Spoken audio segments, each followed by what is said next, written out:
प्यारे सासू जान को, अपने प्यारे सासू को बोले एडवोकेट वाजिद खान हो। अपने प्यारे सासू को बोले एडवोकेट वाजिद खान हो। कंट्रोल में रखो सासू माँ मेरी बीवी जान हो। बोली मुस्काती सासू हो,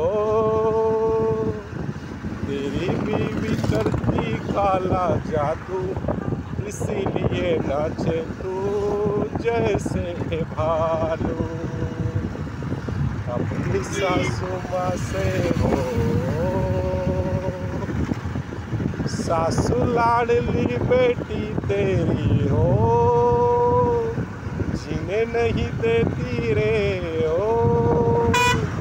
करती रहती किरकिरी सुबह शाम मेरे पीछे हो, इसीलिए परेशान ये एडवोकेट वाजिद खान।